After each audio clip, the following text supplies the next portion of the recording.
Hello, everyone. Welcome back to part 2 of the last episode where we were discussing the things that kind of influenced us as far as movies, going to the theater, all those experiences we grew up with that made us fall in love with film, which naturally progresses into us wanting to make films ourselves, which of course, as Darren already knows, is pure madness. Darren, welcome back. Hey, we've been through a lot of hell and things like that, definitely with filmmaking. I think that people keep forgetting the fact that the reality is most of what we did wasn't possible until like probably the early 2000s, but I'm sure we'll get into Easily.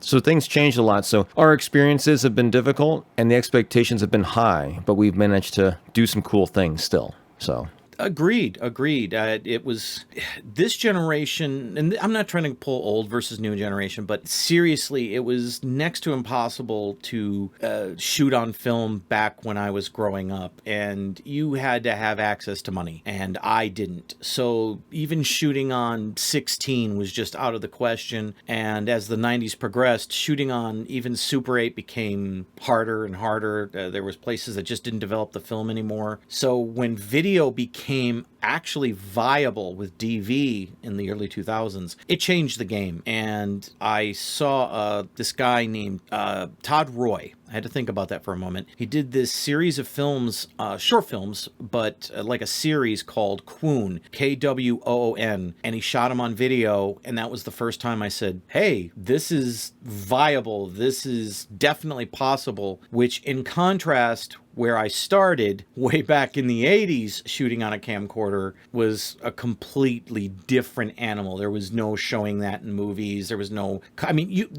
people know today something called shot on shitio. We've all heard this term, and it's called that for a reason. It looks and sounds terrible. So we'll get into that. But Darren, do you want to start with me? Well, I just want to compliment that thought. The idea was that we can talk about like our pre-existing experiences, because I think the one thing that stopped us from even considering the possibility of making film was the fact that film was expensive, right? People forget the fact that until the late 1990s, when DV, or even High 8 kind of started changing things a little bit, we had the ability to then finally like shoot stuff that looked halfway decent that you could actually work with. And film was just expensive. So you're talking like $100 for like, or hundreds of maybe, Super 8 was about $100, what, 10 minutes probably? $100, but then you had to develop it. Are you talking about, well, if you mean to develop it, to buy it and develop it, that'd be about $100. $100, yeah. So in general, every 10 minutes. Well, if you're going to shoot an average short film, right, let's say it's 20 minutes. A 20-minute film was going to require like several hundreds of dollars of Super 8 film shot developed. And frankly, and today people forget about today, like there's been a lot of increase in costs and inflation, whatever, but like $500 or $600 back then is like today, like buying a Blackmagic cinema camera you can use to your heart's content. So you had to nail it, and that was a big problem. And you had to have a clear vision. You did like no one was going to give you hundreds of dollars to like gamble on a short film. No, which is what you needed. So yeah, it was a very different animal, as we've both now said. And again, I think a lot of us cut our teeth by playing with video cameras, and obviously learning and testing and growing was just part of it. And I had one of those old, looked like a giant water jug VHS camcorders, and I got it from Radio Shack. That's right. It was a Realistic. Do you remember that brand? Realistic. Oh, the best brand ever. Yeah. Woo! Which was, for those that don't know, they didn't actually make anything. They actually bought the models from other companies, and they just put Realistic. Everything you wanted they made, but they didn't, like you're saying. If you wanted a PA speaker, they got a PA speaker. They want a mixer, you got a mixer. If you want a crappy microphone, you got a crappy microphone. You want a VHS tape player? They probably had that too. You might remember that better than I do, though. But yeah. Well, but they bought them from. Well, they got the actual innards from other companies, and they just slapped their name on it. That's all. I had beautiful speakers, and it turned out they were Sherwin Vega, and everybody's like, "Man, your speakers are great," and they were Realistic. Well, we looked into it. Turned out they were when Sherwin Vega made all of Radio Shack speakers. So once in a while you got something really killer. Not often though, trust me. So my first experience growing up trying something for real. Now, I had shot a couple of Super 8 things. I'm not even going to go into that because they weren't very good. The film didn't even come out well. The guy that developed the very first reel I ever had, you couldn't see anything. He didn't know what he was doing, as it turned out. But it's okay. It probably looked terrible anyway. But the very first thing I ever filmed and edited with intent was something called, was called Return to Nature. What it was is it was a ripoff of a scene from Miller's Crossing. It was a scene where Gabriel Byrne's character Tom takes Bernie Birnbaum, the schmata kid, out to the forest to shoot him. And my buddy Ken and I were like, let's just film something. We came up with it that day, and we literally ran to Salvation Army. We ran to, oh gosh, I can't remember the other place we went to be honest. Goodwill, maybe? I don't know. Goodwill, yeah, like places, those type of secondhand shops. We got him a jacket, a Do you have a hat. St. Vincent up by you? Is it St. Vincent? Now place? we do. St. Vincent de Paul. Okay. Now we do, but back then we didn't. Didn't exist. Okay. And yeah, so we were running around town getting what kind of looked like gangster wear. We were lucky enough to find a hat, find a coat, found a toy gun, and then we just went out to the forest out by this dam. And we were actually very fortunate because the dam was open that day, full force. And it's in the background, just... And I ran, there was a trail, and I literally ran the entire trail. Ken's back actually doing two things. One, getting the costume ready.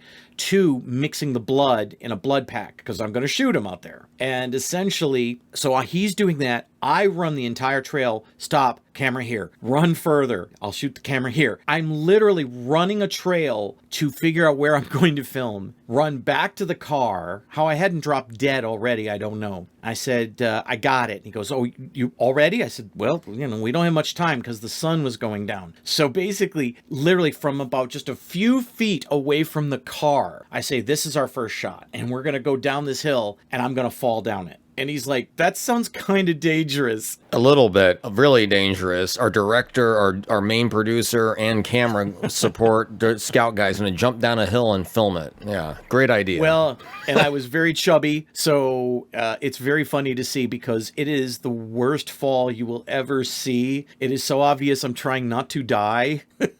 Just your hands over your face and just rolling, tuck and rolling? No, not like that. I land and it's like, it's clear I'm like sort of just pivoting on my hand and then flip over. And believe me, if you see it, and you will eventually, it's not good. Well, we'll put an animation right here for people can see a couple frames. Well, I'm gonna capture it and put it. You'll see it in the video. All right, right now it's happening. At it right now. You're looking at it right now.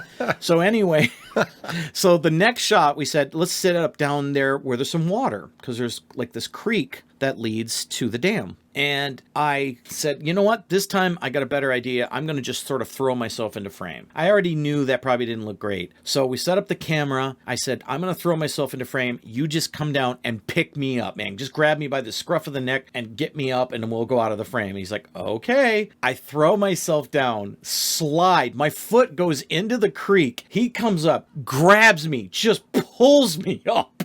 And it looked fantastic. So the first shot, not so great. The second shot looked fantastic. And then that's all we did. We went along the trail. The sun was starting to go down. So there was this beautiful shimmer on the river. And I'm like, I got to shoot right here. So I actually changed the shot. And there's this beautiful shimmer on the river as he's taking me down the path. Keep in mind, we don't know what we're going to do. And the whole time, I'm just saying the same two lines from the movie. Like, look at your heart, Tom. You can't do this. It was awful. It was so bad. I ended up cutting the sound, by the way, is the short version. I didn't use any of the sound. So he takes me to the end. We get to this little patch of snow between trees. And I'm like, right here, you're going to shoot me here. And so we set up the camera. We filmed the part where I'm begging for my life. And the craziest thing happened. The sun is on my face while I'm begging for my life. And then we had to set up the blood pack. That took a little while. We had to cut the shirt, the blood pack under the shirt, set the firecracker. He's off to the side with a car battery for the squib. And before I yelled action, the sun, I hadn't realized this, the sun was no longer on my face, which, by the way, looked amazing because I'm begging for my life and there's light on my face like life.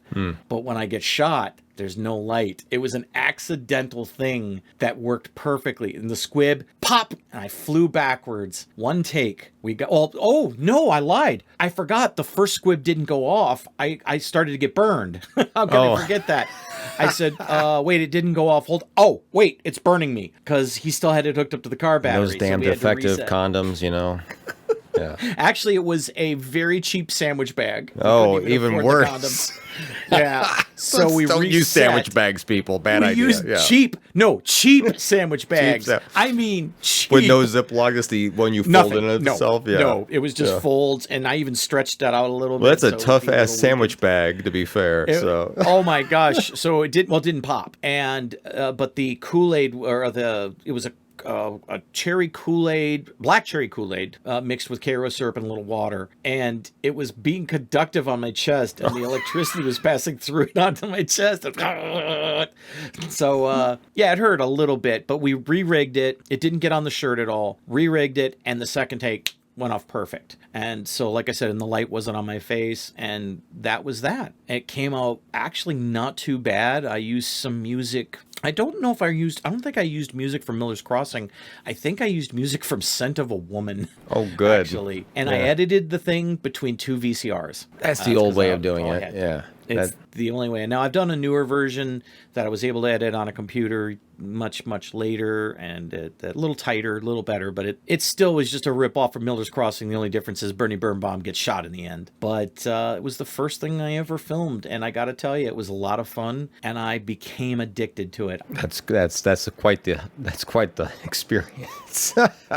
Well, again, we had played with VCR. We had played with the camcorder before. We had done little bits. What But year was the this first time again? to do a beginning, middle, and end. What this year? would have been 89. 89. I believe. Okay. 89 or 90. 89 or 90. I'd have to probably ask Ken. Huge shout out to Ken, because obviously one of the things, and I think that I'll talk more about this, definitely for sure, is that I appreciate those long-lasting friendships. Obviously, you still talk to Ken and see Ken quite often. He's my best friend. Yeah. He's my best friend. So I think that that's a highlight behind the film making world and like creative endeavors in general, is that it breeds that kind of long-lasting relationship, hopefully, in most cases. That's been a goal. So if I were to like jump into like the conversation about like where I started with, my goals and ambitions were more tied to people, honestly. Filmmaking was really secondary. I like film up front, but I didn't think about it very much originally. My goals and thoughts were more about what was available in the gaming industry at the time. And we had this situation where I wanted to make a video game. I had an idea, and my thought was, can we make it as a team? Because all my friends were tech savvy, tech people, and they were talking like 1999, 2000, the boom of like the beginning of like things being easy to use for computers and programming and video games and multiplayer stuff and all this crazy things were happening at the same time. So I wanted to make a video game. And my ambition behind that was that I thought that I could keep my original group of friends together if we had a common goal or common ambition to like execute a project. And I knew I couldn't make the game today, but we designed the idea, the concept for the game. And someone had an idea to say, hey, we could film something. Maybe I came up with it. I don't remember the full details. All I know was that mini DV was a thing. We're talking like, 2001 at this point. And we went and filmed, and we shot some stuff with people I knew from my experience in cross country, track and field. I said, hey, you want to come film and make a thing, a short thing? You want to come make this and be this person, whatever.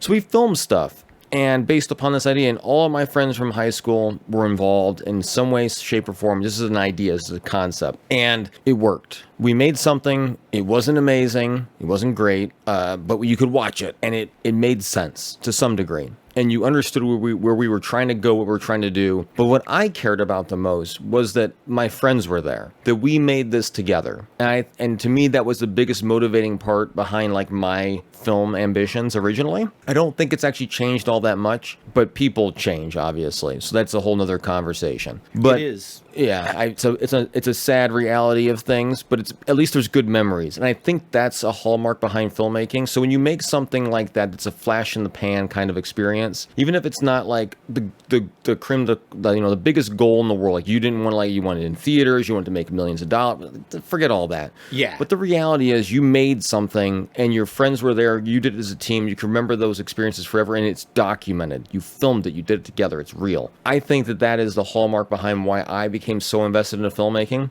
and it definitely is true all the way through my first and only current feature-length film. We can go into that in more detail later. I don't want to go too in it. But the reality was I wanted to keep my friends, the people I cared about, together. And I knew that it seemed obvious to me at the time that filmmaking was a way to bring people together, unite them, have good memories, have good experiences, and also have the results be real. And to me, that was my main motivating factor. I mean, too, like in film, if you go back and like even go see movies like we talked about in the previous episode, going to see a movie in a theater with people is an experience. You remember those people that were there. You remember the fun, the laughs, the cheers. I feel like making film can be the same idea. And obviously, you're still talking and hang out with Ken and see him all the time as your best friend. Those are the best memories, right? So I think that's a hallmark behind why filmmaking is so important to us. It builds those relationships and great memories. So. Well, one of the things I noticed over time is that if you want to know who your real friends are, make a movie. Seriously, there is no greater litmus test than making a movie, because you will watch the first batch scatter on just that discussion of what it entails, and then you'll watch a few drop off as you're doing it. In fact, not to make excuses, but if I had to break down what's the largest roadblock in my life that kept me from really getting something out there, it's that I just never found the right people to kind of group with. If you look at, now this is not including Ken, of course. Ken was always there. I met another friend named Jeff. He's awesome. But I never found that group. If you know about Sam Raimi, he met a group of people when he was young, and then that group met another group, and then they got together because he said, oh, somebody'd have a good camera. Some would have like a good microphone with a recorder. A couple could act, and they looked good in front of the camera. Bruce Campbell, for instance. And they would get together and pool their resources, and that's why they became known as the Detroit Movie Mafia later, because they worked on each other's projects. And later on from that, they even helped filmmakers out of New York, so they were helping guys like William Lustig when he did Maniac Cop. So these guys were always helping each other, and that's a story. If you go look up filmmakers, you'll find a lot of stories of people they collaborated with. Those connections led them to bigger connections. How Quentin Tarantino got Reservoir Dogs made. It was one connection, then another connection, and that seems to be the same stories. Yeah, I think that the main goal with people, and that stems with the reality of going into like the process of getting to make a feature-length film, is I think that the reality is you find things that people want to be involved with and you want to support endeavors. For me, it's been usually to support other creators. A centralized idea of how to support people and be creative. Ambitions can go high. Don't get me wrong. Like, you can want to make something that's way beyond what you can do. And that's something I've learned over my time now at this point, where you have ambitions that are really, really high. And you got to figure out how to bring them back to reality and then see if you can get to that goal at some point. Because quite frankly, you may never get there. And I think that the small wins are important. Yeah. I don't disagree. Real quick, I noticed you didn't actually tell us the name of the game you made or what the game was about. Okay. So the name of the game is called The Living End. The movie is The Living End. There is a complete feature-length script written by a buddy of mine called, his name is Chris Scafidi. He goes by Rocco. He wrote the script, which is crazy for someone just out of high school, wrote a complete feature-length script. He actually wrote two by that point, different movie entirely. But he wrote the idea. We worked together on the script idea, and we tried to make the actual movie, the real one, the full one, not just the short idea that we did in high school when I was in college. He was involved. There's actually a whole documentary about that never got wrote. That's a whole different conversation. We should say that. But if people want to watch it, I can make it available. We can talk about that. But we tried to make a movie, and it didn't work. And I have the footage. It's still a real thing. And it was a lot of fun, great memories. And I think in a lot of ways, the documentary that got made that was a weird situation with the people that made it, because they could have made the movie successful. They instead of making the documentary, they helped us. They didn't. And that negatively affected the film. It never got done, probably because of their not help. They could have helped. Anyway, it's a weird conversation. I'm still thankful that it exists in that way, but it's not the same that I wanted it to be. It wasn't the goal. Right. But I get it. Yeah. It's a 45-minute documentary. Like, it's not short. Okay, why don't we get into the nitty-gritty here? Films we've worked on, and the first one I worked on was a movie called Mosquito, and it was directed by a director named Gary Jones, and Gary Jones had worked with Sam Raimi and them. He had worked on, I think his first movie that he worked on with them was Crime Wave. I couldn't remember the name for a moment there. Crime Wave. And then he went on to work on Evil Dead 2, and he had had a dream to make his own movie movie for a long time. The first film he was trying to make was actually a film called, and if I got the title wrong, I apologize, it was never made, but it was called The Sportsman, and his dream was to have Gunnar Hansen, who was Leatherface in the original Texas Chainsaw Massacre, in his movie. And it was the first time he contacted his agent, talked to him, and they did the same process that Sam Raimi did for Evil Dead. They made a short version of the film. You know, Sam Raimi's was Into the Woods for Evil Dead, and Gary made their own, which he told me later, and everybody says this now, don't do that. It's a bad idea, because if you shoot footage that's not featured in the actual movie, all they ever ask you, the investors, is, hey, is this in the movie? Is this in the movie? And you go, no, it's not. This is just a test. They don't get it. Don't do that. So anyway, cut to years later for the man, and this is now 1990, 91, and I'm going to cut it short. There was a few phone calls, but he said, hey, I'm making a movie, and you can come out here and you can join me. We're currently in the pre-production, but we're making a film called Skeeters. And I said, okay. And I went to Detroit area, and they were set up in a school, and it was, once half of the school was Gary's. The other half belonged to the guy that made the movie Moontrap. I don't know if you've ever seen Moontrap, Walter Koenig, Bruce Campbell. I've heard of it. I want to watch it at some point. I've not watched it, but it's on my list. It was on that crazy trailer videos I had. Oh, that's Moontrap's right. in there. That's yes, right. Moontrap's in that. I have the Blu-ray, so we could watch it one night if you want. Let's go. But essentially, Gary Jones worked on Moontrap. He did effects for it. And so he used, they both used the gymnasium, was kind of like a staging area for the studio. I worked on a commercial with Gary. It was the first thing I ever did for Arbor brand products, Arbor Drugs here in Michigan. And that was the first project I ever worked on. And unfortunately, a few problems arose and they couldn't shoot that year. I had to return home. Things went very badly for me. But the next year, they started up again, full funding. The movie was going to happen, and they changed the title to Blood Fever. Now, it was also known as Night Swarm at one point, but that's neither here or there. So now the film was being filmed under Blood Fever, and because I had technically now come back late, because I had to get a job, earn some money, get a place to live, I couldn't come on the movie yet because, believe me, it didn't pay anything. I didn't care about that. So I was, the only position available was craft service. So I ended up doing craft service on the movie, but I helped with everything, just like everybody else did. I helped mold and make bugs, the giant killer mosquitoes in the movie. I helped secure props. I helped to build sets, paint, lots of different jobs. That's kind of what you do on a low budget film. Everybody does a little bit of everything. Also was sent out to pick up lunch more than once. So it was a very neat experience. And one day I got there early and I was just myself and another gentleman. We were building some stuff, and in walks this huge mountain of a man. It's Gunnar Hansen. And he says, hey, listen, nobody's here yet. I haven't had any breakfast. Is there anything to eat here? We were like, no, there's nothing here. So he says, is there a McDonald's around here? And we told him where it was, how to get there. And he left. He comes back and he just hands us each a sausage egg McMuffin. He goes, here, I got this for you guys. Figured you probably had anything either.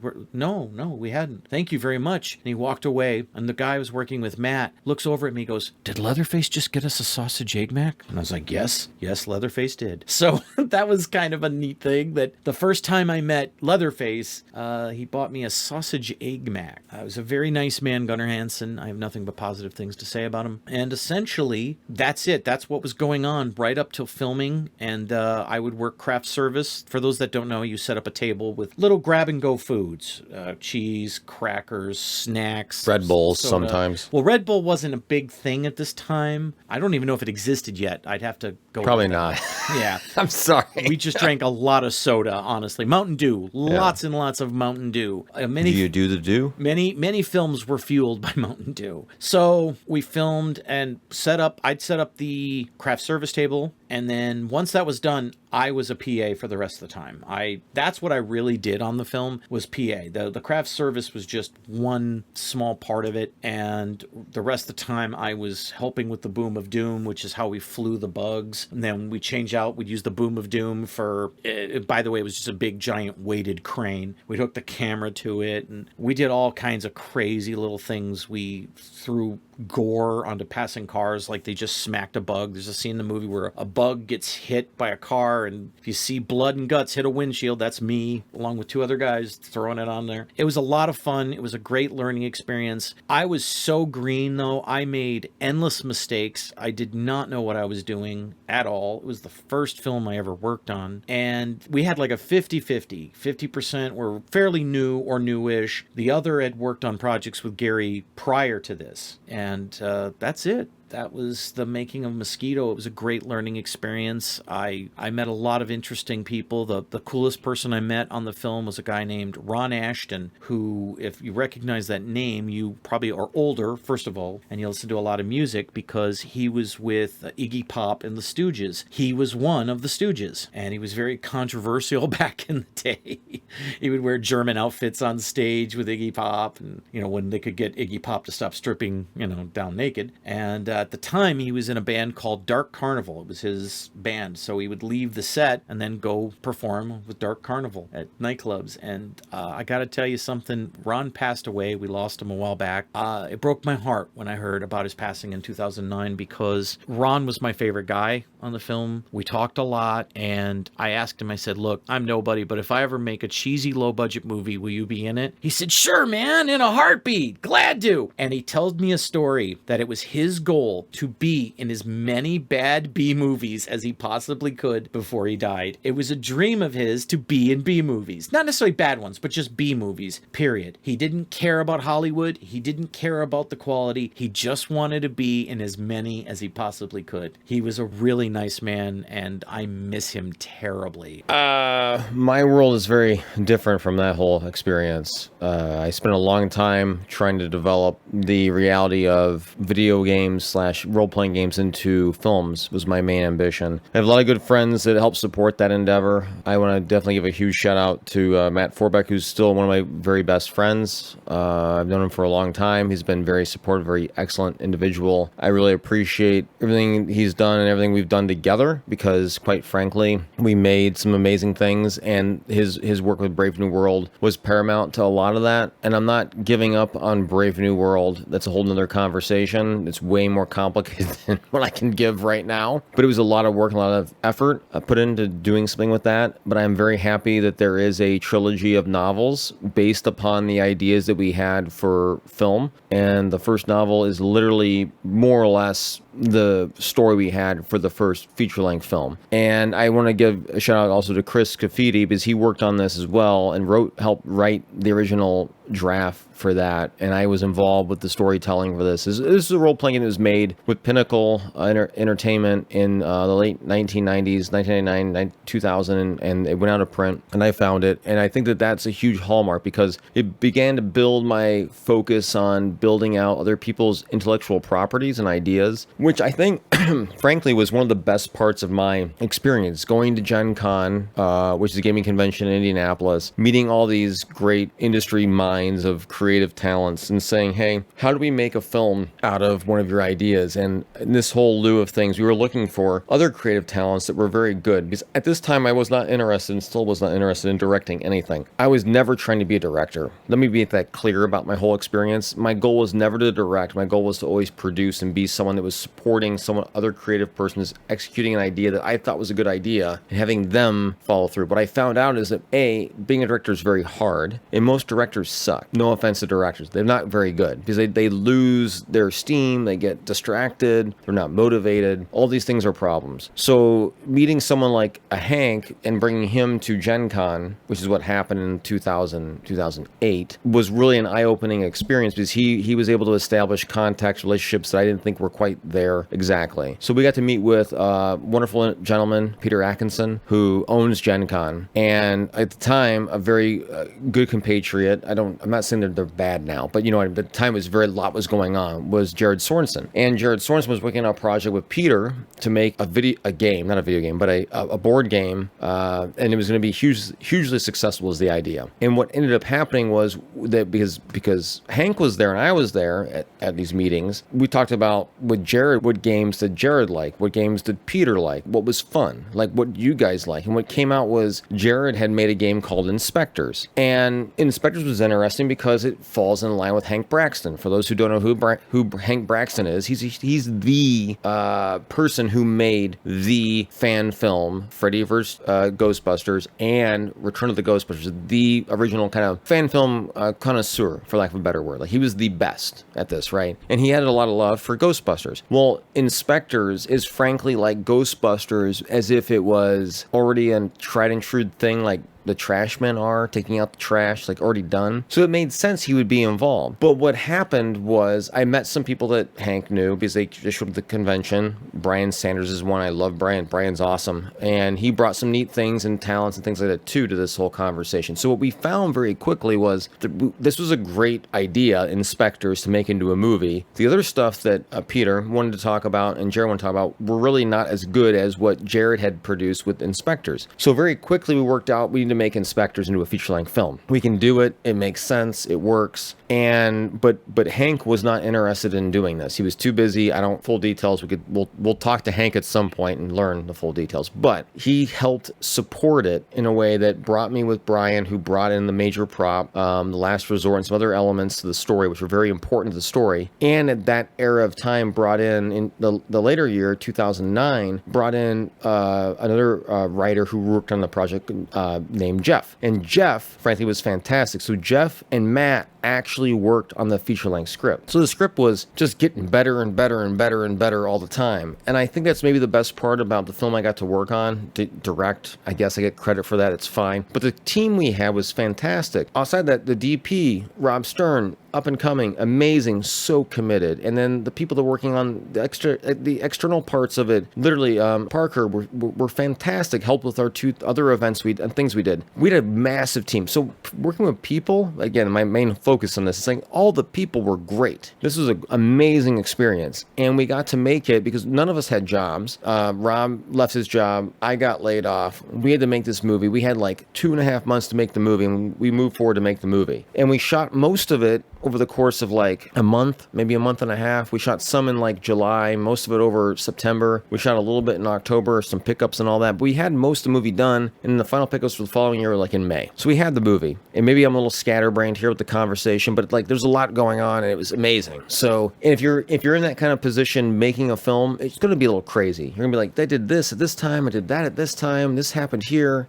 I made this work, I made that work. It's all kind of nuts. And somehow you make a movie. It somehow works out. And I just think that's the best part of the whole story, is that if you want to make a movie, it's not going to be easy. And then the more chaotic it is, as long as your team is good, you'll be okay, right? If you have a good team, you'll be supported. They'll support themselves. In fact, I found myself more time than not telling my DP, like Rob, Chris, you guys gotta go have a sandwich. You take a break. Like, we're breaking, like eat. You gotta eat. And you start to understand that camaraderie. Granted, being younger, it's a lot easier. Like if you're in your early 20s, it's totally fine. And it works out okay. So you have the whole process. And I think that in general, it's a chaotic mess to some degree, but I think it's a good one when you have a good team that you really care about and you have a good time. And not saying that things last forever, right? Mm-hmm. Things can be fleeting. And even for the people that worked on helping finish the film, like Sean, who might come hang out with us soon and stuff like that. And I have a friend that I haven't talked to in years now who supported the money with some financial backing and helped finish it, even though he was losing his mind at the time. I'm sure he would agree with that.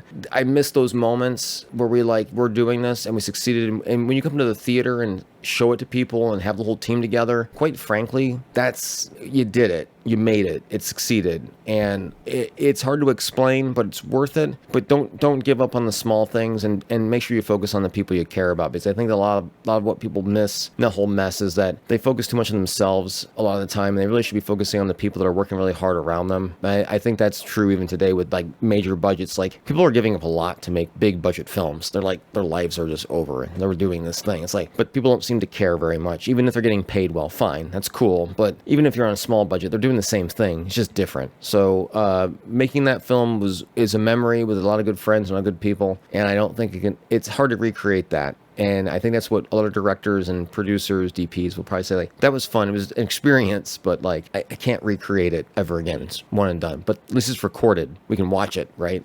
So let me ask you a question then. What was like a really cool moment on the film making it? What was that one moment when you were just, I don't know, just something cool was happening? It was all coming together. Was there a scene when you were doing some special effects, or you know what I mean? Like there's that moment that's really fun. The silliest part was it's actually in the extended part where we talked about like the spoofs and the jokes and the things where it was kind of silly. But like when we knew the movie was going to work was when, so we're in a farmhouse in middle of Indiana, giant cornfield, right? And we're on my uncle and aunt's roof. My uncle was actually in the film. He passed away just 6 months later, by the way. He's actually in memorandum, but he didn't get to see the finished film, sadly. But he saw some of his parts that evening. We put it on the big screen and we watched some of the recorded stuff. But we're in their cornfield, effectively. And if you don't know the movie, it's going to sound ridiculous, but it was a scene where we said go, and we're filming the cornfield wide angle from like a high top-up viewpoint, and a toaster gets launched into the sky, chucked into the sky, and it flies through the air and lands somewhere in the cornfield. And the response we had to that moment, we all died laughing and thought it was fantastic. It worked. So without context, it makes no sense. But for us, we knew the goal was to convey a story about a toaster trying to like be supernatural and things like this. So the moment where we could actually throw the toaster in the air and see it do something ridiculous and view it from like the idea of like camera person's perspective, and saw that it was hilarious and worked, and all of us laughing and dying, like the camera's falling on its side and all that stuff, like that was probably one of the best moments recording I think I can remember, where like this movie's gonna work. It might be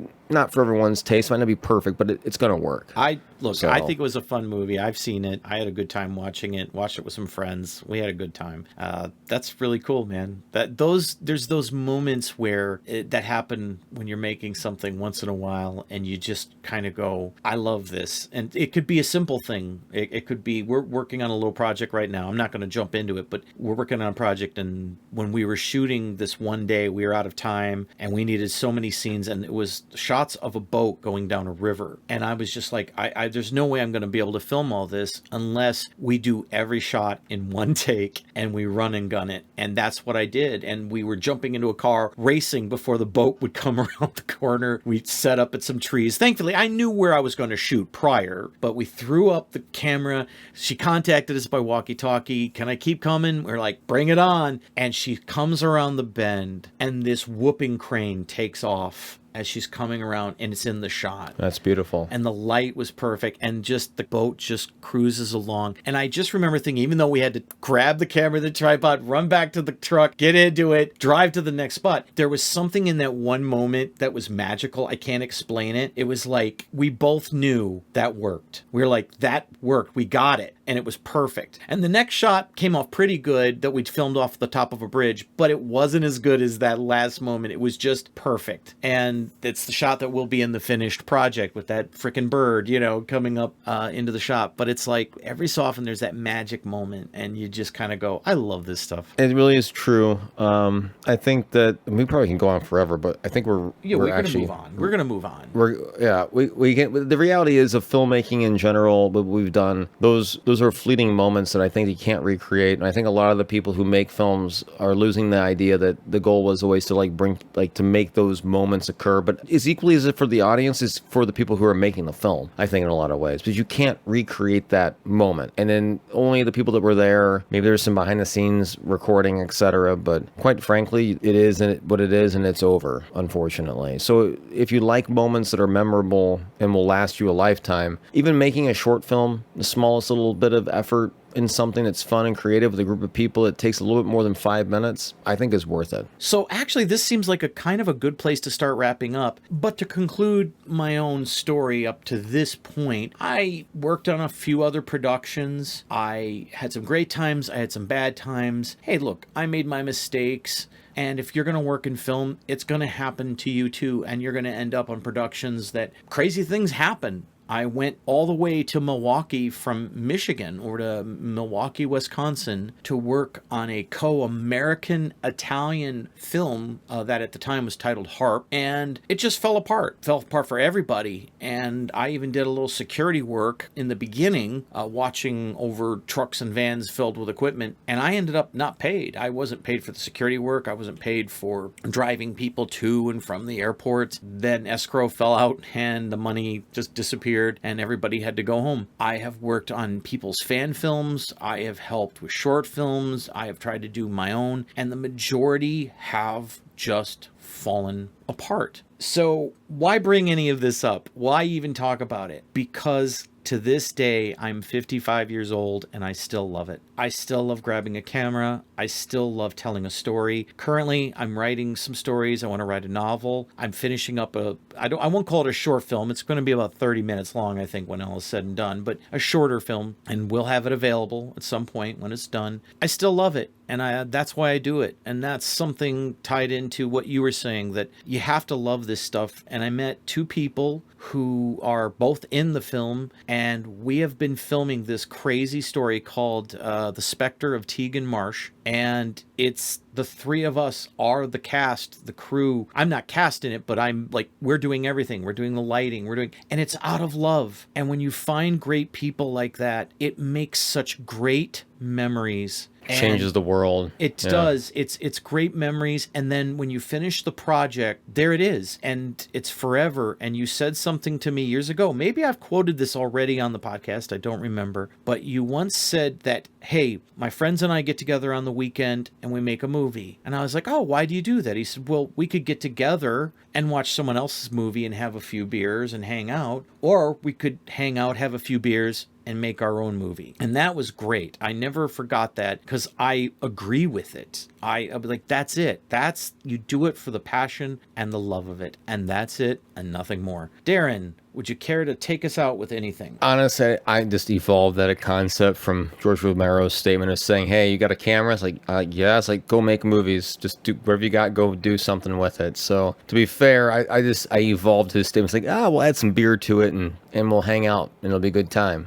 So I took his thing to the next level. Got to give Romero some love, considering he's not with us anymore. So I want to say also in that regards that people who want to make films, focus on the reasons why you care about it. Who do you want to make things with, and then do that. Because I think at the end of the day, that's the most important part. Because making something with no one is boring. I've tried that personally. Terrible. Don't do it. Yeah, it's very lonely. Yeah. It's very lonely and very unsatisfying. It'll definitely make you feel like you gotta piss in a pot a little bit harder because you're like, this is not working. So don't do that. Go find people, hang out with people, instigate anyone, offer them anything you want, just not something horrible or disgusting, but like make them come and enjoy and realize that it's fun to go make a movie. A lot of people don't realize how fun it is to hang out like, hey, we made something. I can show it to my family. I did this thing. It was cool. Like, it's better than my whatever job yes, it is. It's way better. Like, you can always have more fun. One thing I will suggest is a movie that if people want to understand what's fun and what family and care to some degree means, even though it's not the best ever, I will recommend American Movie, even though it's not exactly what I'm saying. There's a lot of stuff going on in that film which is complicated, which won't happen most likely in most people's experiences. Maybe we could do an episode on documentaries we recommend on filmmaking, but we could do that for sure. So I'd like to say, to put a bow on what you're talking about, yeah, a lot of people complain about movies today, and we're a couple of them. We have our problems with them. But go out, if you got friends you trust, go out and just make a movie. Who cares how good it is, as long as it's something you enjoyed making and you did it for the right reasons. And I'm telling you, you'll be surprised at just how much fun it can. It's hard work, but it can be a lot of fun, and it creates great memories. Those lasting memories. Yep. Darren, thank you for coming, as always. Thank you.